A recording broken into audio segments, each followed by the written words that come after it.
ಇವ್ರಿಗೇನಾದರೂ ಸ್ವಲ್ಪನಾದರೂ ಕೂಡ ಮಾನ ಮರ್ಯಾದೆ ಸರ್ಕಾರಕ್ಕಿದ್ರೆ ಯಾರಿವತ್ತು ದೇಶದ್ರೋಹಿಗಳಲ್ಲಿ ಮಸೀದಿ ಒಳಗೆ ಕಲ್ಲು ಶೇಖರಣೆ ಮಾಡ್ಕೊಂಡು ಕಲ್ಲು ಬಿಸಾಕ್ತಕ್ಕಂಥ ಕೆಲಸ ಮಾಡಿದ್ದಾರೆ, ಗುಂಡಾವರ್ತನೆ ಯಾರು ಪ್ರಾರಂಭ ಮಾಡಿದ್ದಾರೆ ಅವ್ರ ವಿರುದ್ಧ ಗುಂಡಾ ಕಾಯ್ದೆಯನ್ನು ಹಾಕ್ಬಿಟ್ಟು ಅವ್ರನ್ನ ಒಳಗೆ ಹಾಕ್ಲಿ. ಸುಮ್ಮನೆ ಇವತ್ತು ಅಮಾಯಕರಾಗಿರ್ತಕ್ಕಂಥ ಹಿಂದೂ ಮಹಿಳೆಯರ ಮೇಲೆ ಇವತ್ತು FIR ಅನ್ನು ರಿಜಿಸ್ಟರ್ ಮಾಡಿ ಹಿಂದೂ ಕಾರ್ಯಕರ್ತರಿಗೆ ತೊಂದರೆ ಕೊಡೋದು ಅವಶ್ಯಕತೆ ಇಲ್ಲ. ಮತ್ತು ಸಂಪೂರ್ಣವಾಗಿ ನನ್ನ ಪ್ರಕಾರ ಪೊಲೀಸ್ ಅವರು ಮುಂಜಾಗೃತವಾಗಿ ಯಾವುದೇ ಒಂದು ಕ್ರಮವನ್ನು ಕೈಗೊಳ್ಳದೇ ಇರತಕ್ಕಂಥ ಪರಿಣಾಮವಾಗಿಯೇ ಈ ಬೆಳವಣಿಗೆಗಳು ಎಲ್ಲವೂ ಕೂಡ ನಡೀತಾ ಇದೆ. ಹಾಗಾಗಿ ಮಾನ್ಯ ಮುಖ್ಯಮಂತ್ರಿಗಳಲ್ಲಿ ಮಾನ್ಯ ಗೃಹ ಸಚಿವರು ಪಾಪ ಏನೋ ಸಣ್ಣ ಪುಟ್ಟ ಘಟನೆ ಅಂತ ಅನಿಸ್ಬಿಟ್ಟಿದೆ. ಏನಾದರೂ ಆ ಸ್ಥಾನಕ್ಕೆ ಕಿಂಚಿತ್ತಾದರೂ ಗೌರವ ಇದ್ದರೆ ಮಾನ್ಯ ಗೃಹ ಸಚಿವರು ಕೂಡ ಇವತ್ತು ಮದ್ದೂರಿಗೆ ಬಂದು, ಯಾಕೆಂದರೆ ಪಾಪ ನಿಮ್ಮ ಆಡಳಿತ ಪಕ್ಷದ ಇಲ್ಲಿ ಶಾಸಕರೇನಿದ್ದಾರೆ ಪಾಪ ವಿದೇಶ ಪ್ರವಾಸದಲ್ಲಿದ್ದಾರೆ. ಈ ಕ್ಷೇತ್ರದ ಬಗ್ಗೆ ಕಾಳಜಿನೂ ಇಲ್ಲ, ಇಲ್ಲಿ ಏನು ನಡೀತಾ ಇದೆ ಅಂತಕ್ಕಂಥದ್ದು ಇಲ್ಲ, ಸುಮ್ಮನೆ ಒಂದು ವಿಡಿಯೋ ಮೆಸೇಜ್ ಕಳಿಸಿದ್ದಾರೆ ಅಷ್ಟೇ. ಇಂಥ ಸಂದರ್ಭದಲ್ಲೂ ಕೂಡ ಅವರು ಮೋಜೆ ಹೆಚ್ಚಾಗಿದೆ ಹೊರತು ಇಲ್ಲಿ ಕಾನೂನು ಸುವ್ಯವಸ್ಥೆ ಕಾಪಾಡಬೇಕಾಗಿರ್ತಕ್ಕಂಥ ಸ್ಥಳೀಯ ಶಾಸಕರು ಗೊತ್ತಿಲ್ಲ. ಉಸ್ತುವಾರಿ ಸಚಿವರು ಬಂದು ಇಲ್ಲಿ ರಾಜಕೀಯ ಹೇಳಿಕೆಯನ್ನು ನೀಡ್ತಾ ಇದ್ದಾರೆ. ಇದರ ನಡುವೆ ಇವತ್ತು ಹಿಂದೂಗಳು ಇವತ್ತು ಆತಂಕದಲ್ಲಿದ್ದಾರೆ. ಹಾಗಾಗಿ ನಾನು ಈ ಸಂದರ್ಭದಲ್ಲಿ ಹೇಳೋದಕ್ಕೆ ಇಷ್ಟಪಡ್ತೇನೆ, ನಮ್ಮ ಹಿಂದೂ ಕಾರ್ಯಕರ್ತರು ಯಾರೂ ಕೂಡ ಭಯ ಪಡುವಂಥ ಅವಶ್ಯಕತೆ ಇಲ್ಲ. ಇವತ್ತು ಭಾರತೀಯ ಜನತಾ ಪಾರ್ಟಿ ಅಷ್ಟೇ ಅಲ್ಲ, ಎಲ್ಲ ಪಕ್ಷದ JDS ಕೂಡ ಇಲ್ಲಿ ಬಂದಿದ್ದಾರೆ. ಇವತ್ತು ಪಕ್ಷಾತೀತವಾಗಿ ನಾವೆಲ್ಲರೂ ಕೂಡ ನಮ್ಮ ಹಿಂದೂ ಸಂಘಟನೆ ಪರವಾಗಿದ್ದೇವೆ, ಹಿಂದೂ ಕಾರ್ಯಕರ್ತರ ಪರವಾಗಿದ್ದೇವೆ. ರಾಜ್ಯ ಸರ್ಕಾರಕ್ಕೆ ಇವತ್ತು ಎಚ್ಚರಿಕೆಯನ್ನು ಕೊಡೋದಕ್ಕೆ ಬಯಸ್ತೇನೆ. ಹುಡುಗಾಡಿಕೆ ಮಾಡೋದನ್ನ ಬಿಟ್ಟು ಯಾರು ಅಯೋಗ್ಯರಿದ್ದಾರೆ ಅವ್ರನ್ನ ಒಳಗಾಕಿ ಹಿಂದೂ ಕಾರ್ಯಕರ್ತ ಮುಟ್ಟುವಂಥದ್ದಲ್ಲ.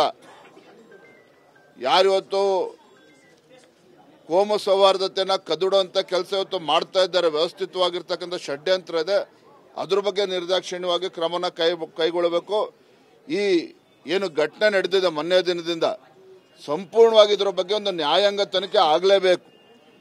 ಯಾರಿವತ್ತು ಪೊಲೀಸರ ವೈಫಲ್ಯ ಇದೆ ಏನಿದೆ ಎಲ್ಲವೂ ಕೂಡ ಸತ್ಯ ಬಹಿರಂಗ ಆಗಬೇಕು. ಹಾಗಾಗಿ ನಾವು ಒತ್ತಾಯ ಮಾಡ್ತೇವೆ, ಆಗ್ರಹ ಮಾಡ್ತೇವೆ, ಈ ಸಂಪೂರ್ಣ ಘಟನೆ ಬಗ್ಗೆ ಒಂದು ನ್ಯಾಯಾಂಗ ತನಿಖೆ ಆಗಬೇಕು ಅಂತೇಳಿ ಆಗ್ರಹ ಪಡಿಸ್ತಾ ಇದ್ದೇನೆ. ಕಳೆದ ಬಾರಿ ಕೂಡ ನಾಗಮಂಗಲದಲ್ಲಿ ಇದೇ ರೀತಿ ಗಲಾಟೆ ಆಗಿತ್ತು, ಇವತ್ತು ಆಗ್ತಾ ಇದೆ. ಸರ್ಕಾರ ಇದು ಗಂಭೀರ ತೆಗೆದುಕೊಳ್ತಾ ಇಲ್ವಾ ಗಣೇಶ ಮೂರ್ತಿ ವಿಚಾರದಲ್ಲಿ? ಇಲ್ಲ, ನೀವು ಮುಖ್ಯಮಂತ್ರಿಗಳ ಹೇಳಿಕೆ, ಮಂತ್ರಿಗಳ ಹೇಳಿಕೆ, ಆಡಳಿತ ಪಕ್ಷದ ಶಾಸಕರ ಹೇಳಿಕೆಯನ್ನು ಗಮನಿಸ್ತಾ ಇದ್ರೆ ಇವರೇನು ಹಿಂದೂಗಳ ಮತವನ್ನು ಪಡೆದುಕೊಂಡೇ ಇಲ್ಲ, ಹಾಗೆ ಅಧಿಕಾರಕ್ಕೆ ಬಂದಂತೆ ಕಾಣ್ತಾ ಇದೆ. ಇನ್ನು ಮುಖ್ಯಮಂತ್ರಿಗಳಿಗಂತೂ ಕೇಸರಿ ಕಂಡ್ರೆ ಆಗೋದಿಲ್ಲ, ಅವರಿಗೆ ಕೇಸರಿ ನೋಡಿದ್ರೆ ಕಿತ್ತು ಬಿಸಾಕ್ತಾರೆ. ಇವರ ನಡವಳಿಕೆನೂ ಕೂಡ ಎಲ್ಲೋ ಒಂದು ಕಡೆ ಇವತ್ತು ಕುಮ್ಮಕ್ಕನ್ನು ನೀಡ್ತಾ ಇದೆ. ಯಾರು ದೇಶದ್ರೋಹಿಗಳಿದ್ದಾರೆ, ಜಿಹಾದಿ ಮಾನಸಿಕ ಸ್ಥಿತಿ ಏನಿದೆ ಕೆಲವರಲ್ಲಿ, ಅವ್ರಿಗೂ ಕೂಡ ಇವತ್ತು ಧೈರ್ಯ ಬಂದಿದೆ ಇದೇ ಕಾರಣಕ್ಕೋಸ್ಕರ. ಹಾಗಾಗಿ ಎಲ್ಲೋ ಒಂದು ಕಡೆ ರಾಜ್ಯ ಸರ್ಕಾರವೇ ಇವತ್ತು ಇದಕ್ಕೆ ಹೊಣೆಯನ್ನ ಹೊರಬೇಕಾಗ್ತದೆ. ಗಂಭೀರ ಗಲಾಟೆಗೂ ಕೂಡ ಬಿಜೆಪಿನೇ ಕಾರಣ ಅಂತ ಒಂದು ಕಂಕುಡಿ ಬರೋದು ಎಷ್ಟು ಸರಿ? ಈ ಅಯೋಗ್ಯರು ಏನಾರ ಹೇಳ್ಕೊಳ್ಳಿರಿ, ರಾಜ್ಯದ ಜನ ಗಮನಿಸ್ತಾ ಇದ್ದಾರೆ. ಧರ್ಮಸ್ಥಳದ ವಿಚಾರದಲ್ಲಿ ಯಾವ ರೀತಿ ಎಷ್ಟು ಕೆಟ್ಟದಾಗಿ ರಾಜ್ಯ ಸರ್ಕಾರ ನಡೆದುಕೊಳ್ತಾ ಇದೆ. ಚಾಮುಂಡಿ ಬೆಟ್ಟದ ವಿಚಾರದಲ್ಲಿ ನೆನ್ನೂ ಕೂಡ ಚಾಮುಂಡಿ ಬೆಟ್ಟಕ್ಕೆ ಹೊರಟಂತ ಪಾಪ ಆ ಮಹಿಳೆಯರನ್ನು ಕೂಡ ತಡೆಯುವಂತ ಒಂದು ದುಸ್ಸಾಹಸಕ್ಕೆ ಇವತ್ತು ಕಾಂಗ್ರೆಸ್ ಸರ್ಕಾರ ಕೈ ಹಾಕಿದೆ. ಇವತ್ತು ನೇರವಾಗಿ ಹೇಳ್ತಾನೆ, ಅವರು ಪಾಪದ ಕೂಡ ತುಂಬಿದೆ. ಇವತ್ತು ಏನ್ ಬೇಕಾದ್ರೂ ಮಾಡೋದು ನಡೀತದೆ ಅಂತೇಳಿ, ಅಧಿಕಾರ ಇದೆ ಅಂತೇಳಿ ಇವತ್ತೇನು ಚಲ್ಲಾಟ ಆಡ್ತಾ ಇದ್ದಾರೆ. ಹಿಂದೂಗಳ ಮೇಲೆ ದಬ್ಬಾಳಿಕೆ ಮಾಡುವಂತ ಕೆಲಸ ರಾಜ್ಯ ಸರ್ಕಾರನೇ ಕುಮ್ಮಕ್ಕು ನೀಡ್ತಾ ಇದೆ. ಇವತ್ತಲ್ಲ ನಾಳೆ ಅವರು ಬೀದಿಗೆ ಓಡಾಡ್ತಕ್ಕಂಥದ್ದು ಕೂಡ ಕಷ್ಟ ಆಗ್ತದೆ. ಇವತ್ತು ಹಿಂದೂ ಕಾರ್ಯಕರ್ತರು, ಇವತ್ತು ಹಿಂದೂಗಳು ಇವತ್ತು ಎಲ್ಲರೂ ಕೂಡ ಇವತ್ತು ಪ್ರಜ್ಞಾವಂತರಾಗಿದ್ದಾರೆ.